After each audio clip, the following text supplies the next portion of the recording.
Selamat berjumpa dalam program video pendidikan. Tentunya Anda masih ingat film Matrix yang dibintangi oleh Keanu Reeves. Pada kesempatan kali ini, kita tidak akan berbicara mengenai film Matrix yang dibintangi oleh Keanu Reeves, tetapi bagaimana Matrix di dalam graf. Nah, pada bahasan kita kali ini, kita akan berbicara mengenai derajat graf dan matriks di graf. Kita mulai dengan derajat graf.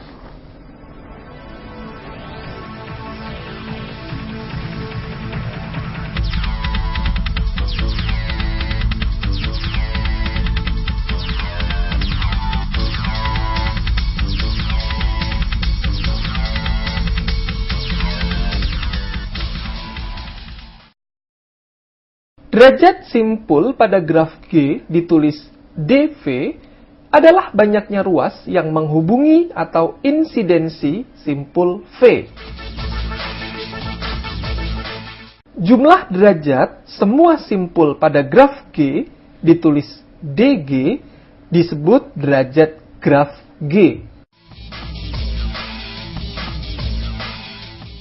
Jumlah derajat semua simpul graf atau yang disebut dengan derajat graf sama dengan 2 kali banyaknya ruas graf atau yang disebut dengan ukuran graf.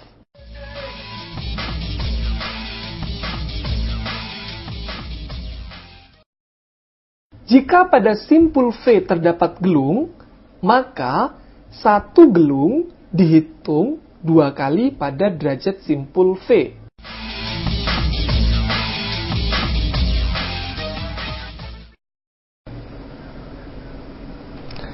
Untuk lebih jelasnya, kita perhatikan graf G1 berikut ini.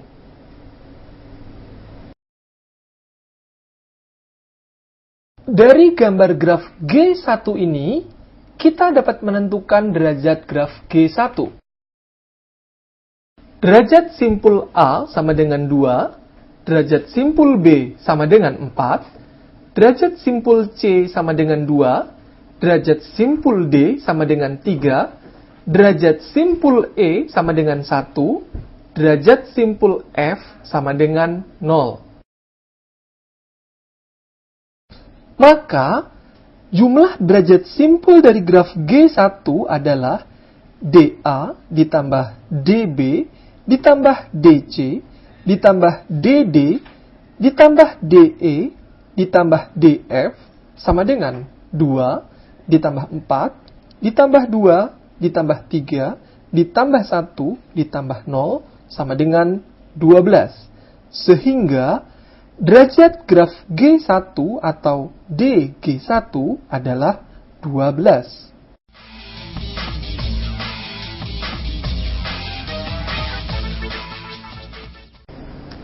Untuk menentukan derajat graf G1, dapat dipergunakan cara lain, yaitu sebagai berikut.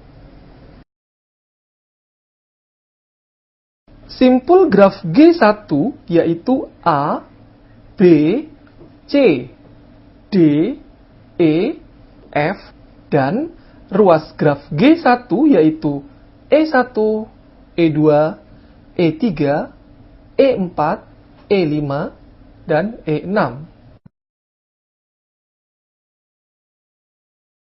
Sehingga dapat kita ketahui banyaknya ruas graf G1 adalah 6. Maka, derajat graf G1 adalah 2 kali banyaknya ruas graf G1, yaitu 2 dikali 6 sama dengan 12.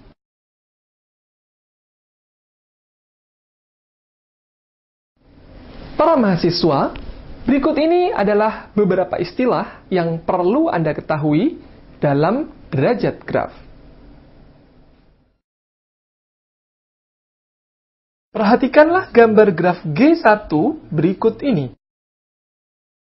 Simpul berderajat 1 disebut simpul bergantung atau simpul akhir. Pada gambar graf G1 ini terdapat pada simpul E. Simpul berderajat 0 disebut simpul terpencil atau simpul terisolasi. Pada gambar graf G1 ini ditunjukkan oleh simpul F.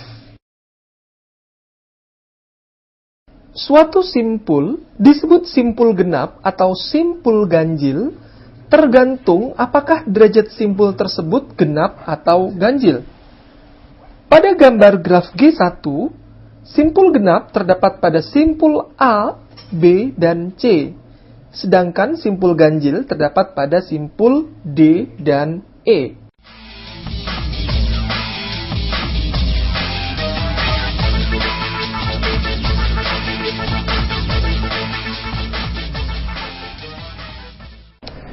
Demikian pembahasan kita mengenai derajat graf.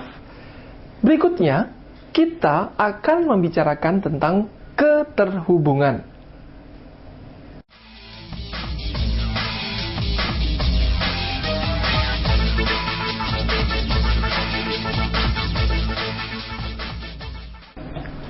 Para mahasiswa, sub-bahasan kita yang pertama mengenai keterhubungan adalah tentang perjalanan atau walk.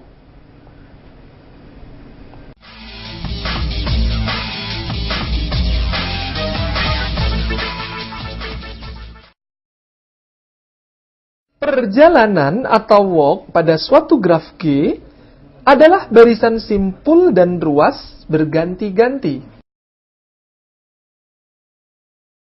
Perhatikan contoh pada gambar graf G2 berikut ini. Walk dapat ditulis P, A, Q, B, R, C, S. Walk dapat ditulis lebih singkat dengan hanya menulisan barisan ruas, yaitu A, B, C. Atau dengan menulis barisan simpul, yaitu P, Q, R, S. Berdasarkan walk A, B, C pada gambar graf G2, P disebut simpul awal dan S disebut simpul akhir dari walk.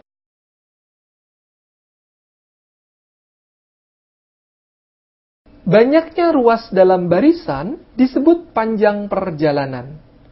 Walk disebut walk tertutup bila simpul awal sama dengan simpul akhir. Walk disebut walk terbuka bila simpul awal tidak sama dengan simpul akhir.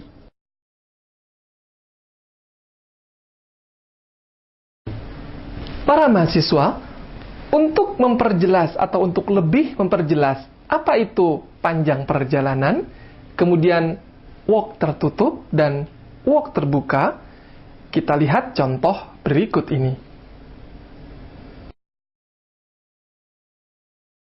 Perhatikan kembali graf G2 berikut ini.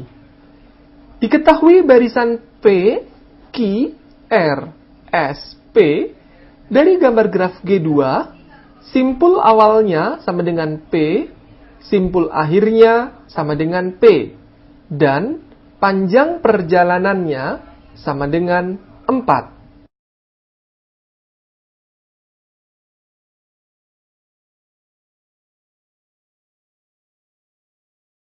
Barisan P, Q, R, S, P termasuk walk tertutup karena simpul awal sama dengan simpul akhir.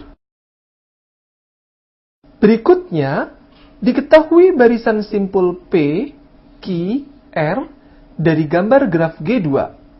Simpul awal sama dengan P, simpul akhir sama dengan R, dan panjang perjalanannya sama dengan 2. Barisan P, Q, R termasuk walk terbuka karena simpul awal tidak sama dengan simpul akhir. Perhatikan contoh berikut. Diketahui barisan Q, S, P dari graf G2. Maka, barisan tersebut bukan perjalanan atau walk karena tidak ada ruas yang langsung menghubungkan simpul Q dengan simpul S.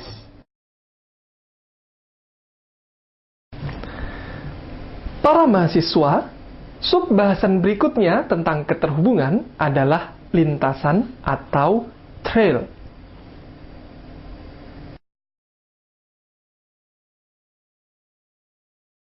Lintasan atau trail adalah walk dengan semua ruas dalam barisan berbeda.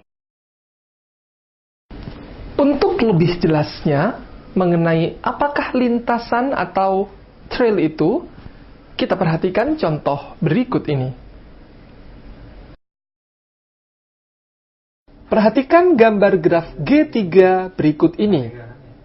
Barisan A, B, C, D, E, F pada gambar graf G3 adalah trail karena semua ruas dalam walk tersebut berbeda, yaitu A, D, C, H, K. Barisan C, B, D, C, B, A pada gambar graf G3 memiliki barisan ruas D, B, C, D, A adalah bukan trail karena pada walk tersebut terdapat ruas yang sama, yaitu pada ruas D.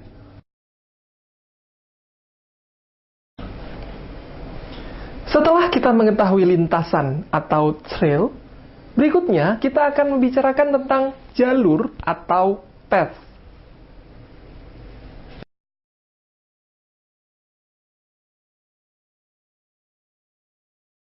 Jalur atau path adalah walk dengan semua simpul dalam barisan berbeda. Jadi, setiap path pasti merupakan trail. Suatu path adalah lintasan terbuka dengan derajat setiap simpulnya sama dengan 2, kecuali simpul awal dan simpul akhir. Path dengan panjang K disebut K-path atau jalur K. Nah, berikut ini adalah contoh dari jalur atau path. Perhatikan kembali gambar graf G3 berikut ini. Barisan ruas A, D, G, K dari gambar graf G3 memiliki barisan simpul A, B, C, E, F adalah path karena setiap simpul yang dilalui berbeda. Sedangkan barisan ruas E, C, H, G, F dari gambar graf G3 memiliki barisan simpul A, C, D, E, C, F adalah bukan path karena terdapat simpul yang dilalui lebih dari satu kali, yaitu simpul C. Barisan ruas ini hanya berupa trail.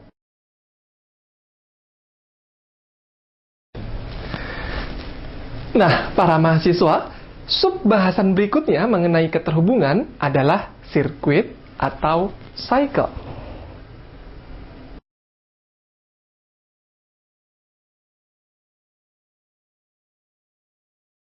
Sirkuit atau cycle adalah suatu lintasan tertutup dan derajat setiap simpulnya 2. Sirkuit dengan panjang K disebut sirkuit K atau K-cycle. Perhatikanlah contoh sirkuit berikut ini.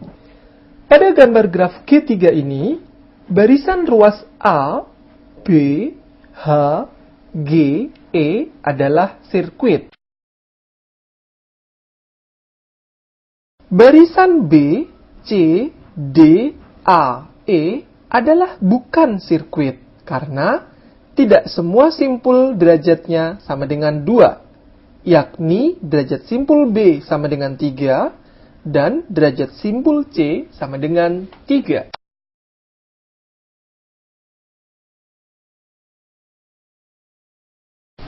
Para mahasiswa, Tadi kita telah berbicara atau kita telah mengetahui apa itu sirkuit. Lalu sekarang, bagaimanakah graf yang tidak mengandung sirkuit? Graf yang tidak mengandung sirkuit disebut asiklik. Perhatikanlah gambar graf G4 berikut ini. Gambar graf G4 ini merupakan contoh dari graf asiklik, yaitu pohon atau tree. Para mahasiswa, berikut ini adalah teorema yang terdapat pada keterhubungan graf. Antara simpul U dan V pada graf G terdapat jalur jika dan hanya jika terdapat perjalanan antara simpul U dan V tersebut. Karena path adalah walk, cukup dibuktikan ke kiri. Jika ada walk antara U dan V, maka ada path antara U dan V. Dibuktikan dengan induksi lengkap terhadap panjang perjalanan. Untuk N atau panjang perjalanan sama dengan 1, sudah jelas bahwa U, V adalah path.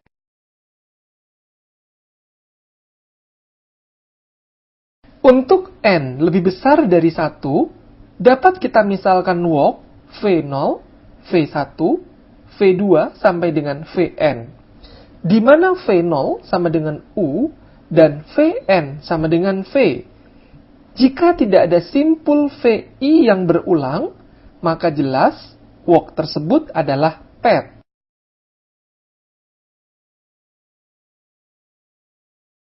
Bila ada simpul Vi dan Vj yang berulang, atau Vi sama dengan Vj, maka barisan V0, V1, V2, Vi, Vj plus 1 sampai dengan Vn yang merupakan walk dengan panjang kurang dari N. Jadi, menurut hipotesis induksi lengkap, benar path. Para mahasiswa, sebenarnya apakah yang dimaksud dengan graf terhubung? Suatu graf G disebut terhubung bila setiap dua simpul dari graf G terdapat jalur yang menghubungkan kedua simpul tersebut. Suatu graf G disebut terhubung bila untuk setiap dua simpul dari graf G terdapat jalur yang menghubungkan kedua simpul tersebut. Subgraf terhubung K dari suatu graf G disebut komponen dari G bila subgraf K tersebut tidak terkandung dalam subgraf terhubung yang lain yang lebih besar. Perhatikanlah contoh berikut ini. Berdasarkan graf G7, antara simpul D dan A tidak ada jalur. Jadi graf G7 tidak terhubung dan terdiri dari 3 komponen, yaitu subgraf K1, subgraf K2, dan subgraf K3.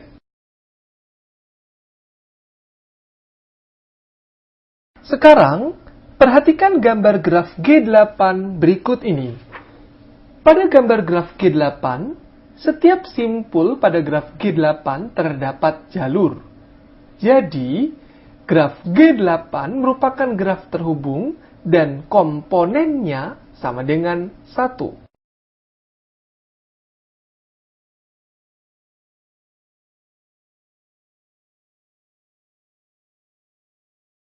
Jarak antara dua simpul U dan V dalam graf G ditulis D, U, V adalah panjang jalur terpendek antara kedua simpul U dan V tersebut.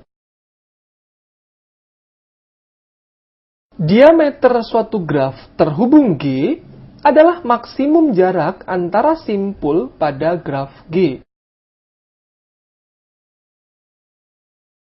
Sebagai contoh, perhatikanlah gambar graf G9.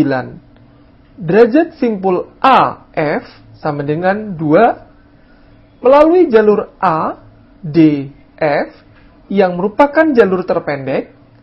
Derajat simpul A, G sama dengan 3 melalui jalur A, D, E, G atau A, D, F, G. Jarak maksimum dari graf G9 adalah 3, yaitu antara AG atau BG ataupun CG. Jadi, diameternya sama dengan 3.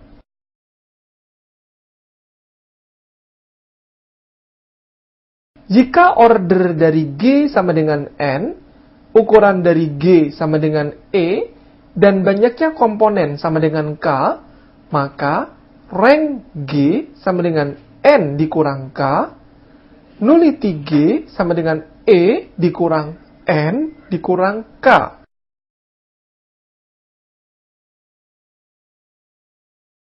Sebagai contoh, perhatikan kembali gambar graf G9. Berdasarkan gambar graf G9, diketahui order G yaitu N sama dengan 7, ukuran G yaitu E sama dengan 10, dan banyaknya komponen yaitu K sama dengan 1. Maka, rank G10 sama dengan N dikurang K, sama dengan 7 dikurang 1, sama dengan 6. Nullity G10 sama dengan E dikurang N dikurang K, sama dengan 10 dikurang 6, sama dengan 4.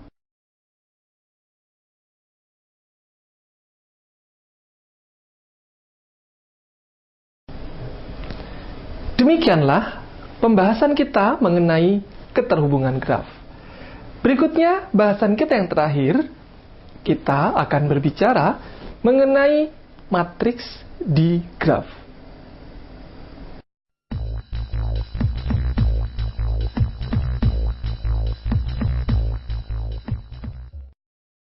Suatu graf G dengan order sama dengan N dan ukuran sama dengan M. Untuk mempermudah komputasi, graf G dapat disajikan dalam bentuk matriks, yaitu matriks ruas, matriks adjasensi, matriks insidensi, dan matriks koneksi.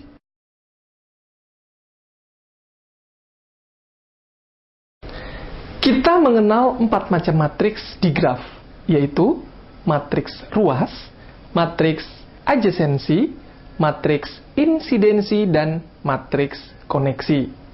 Kita mulai dengan matriks ruas. Yang dimaksud dengan matriks ruas adalah matriks yang menyatakan ruas di graf, yaitu dengan ukuran M kali 2 atau 2 kali M.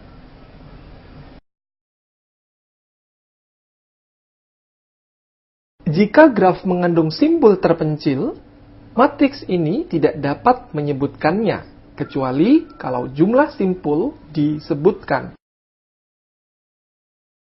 Perhatikanlah contoh berikut ini.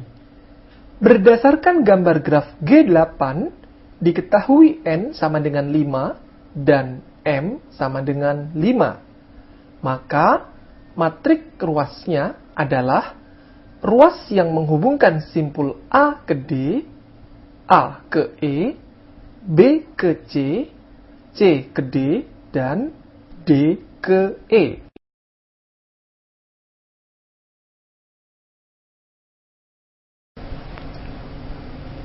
Setelah kita mengetahui tentang matriks ruas, berikutnya kita akan bicarakan tentang matriks adjasensi. Apakah yang dimaksud dengan matriks adjasensi?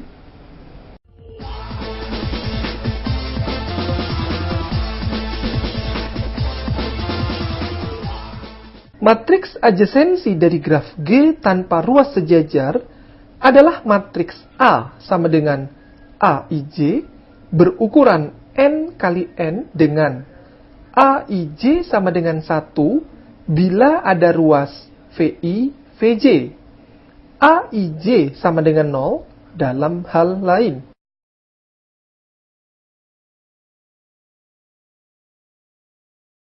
Matriks adjasensi merupakan matriks simetri.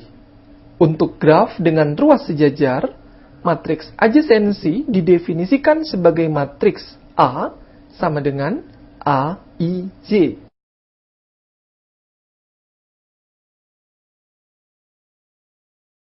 Pada matriks adjasensi, adanya gelung terlihat pada elemen diagonal AIJ sama dengan 1.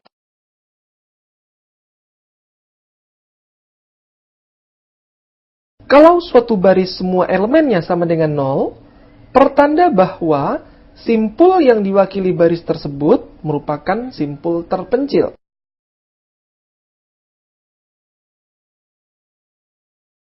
Derajat simpul VI atau dVI dapat dihitung dari jumlah elemen pada baris ke I matriks tersebut.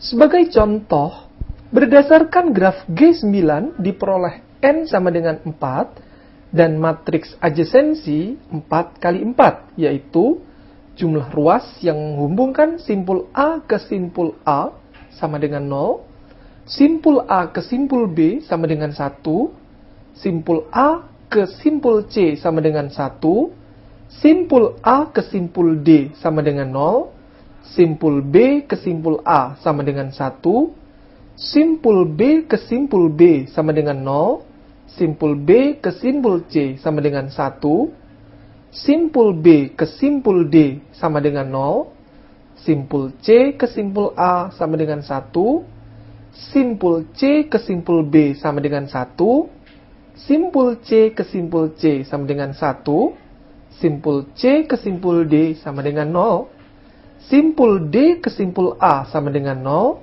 simpul D ke simpul B sama dengan 0, simpul D ke simpul C sama dengan 0, simpul D ke simpul D sama dengan 0.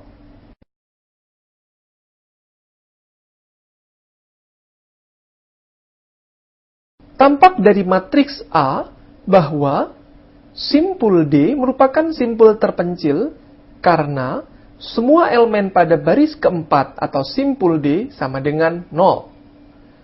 Pada simpul C terdapat gelung karena elemen diagonal di A33 atau simpul C sama dengan 1.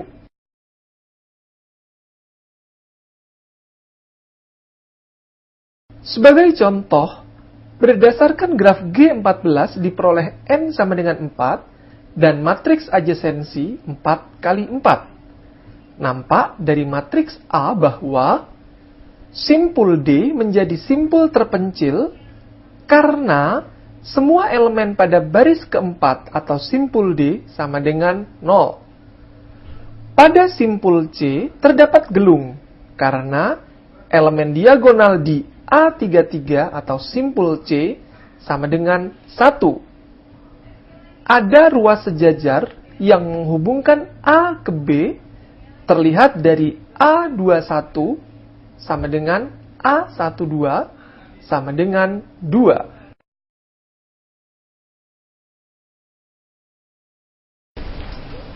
Berikutnya, kita akan lihat apa itu matriks insidensi. Matriks insidensi dari graf G tanpa gelung didefinisikan sebagai matriks berukuran N kali M.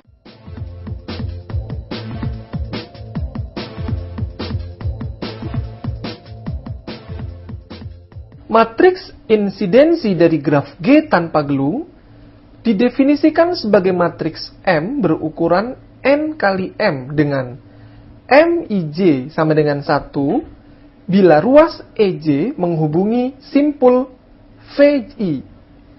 MIJ sama dengan 0 dalam hal lain.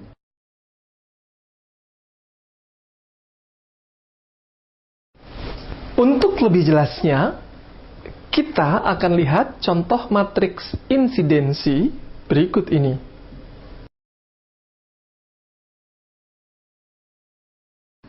Berdasarkan graf G10, diperoleh N sama dengan 6, M sama dengan 7. Maka, didapatkan matriks insidensinya sebagai berikut.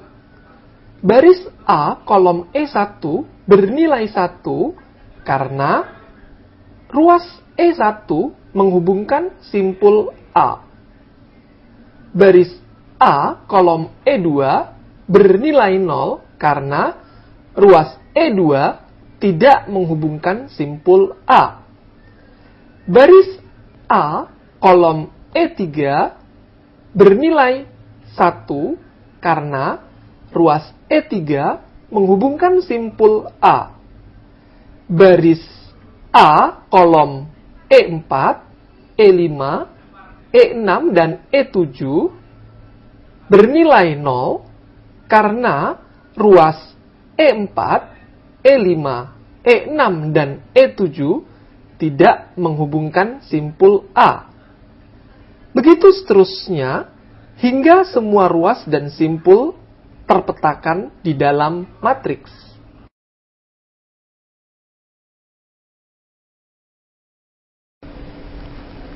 Para mahasiswa, matriks terakhir dalam pembicaraan kita hari ini adalah matriks koneksi. Matriks koneksi dalam graf G didefinisikan sebagai matriks berukuran N kali N. Mij sama dengan 1 jika vertex Vi dan Vj ada jalur, Mij sama dengan 0 dalam hal lain.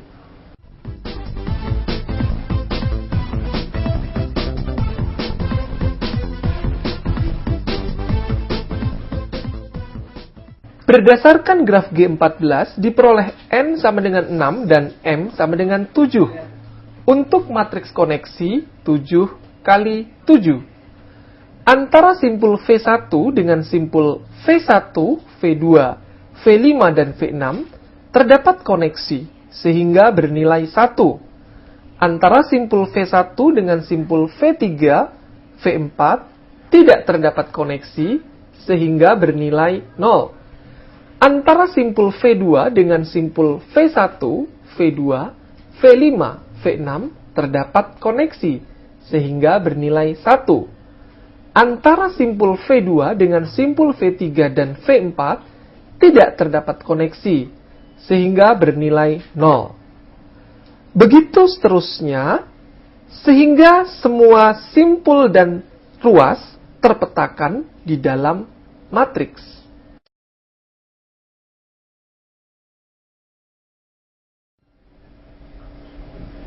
Demikianlah bahasan kita mengenai graf dan algoritma dengan pokok bahasan, derajat graf, keterhubungan graf, dan matriks di graf. Semoga program ini dapat bermanfaat bagi kita semua. Sampai jumpa dalam program berikutnya.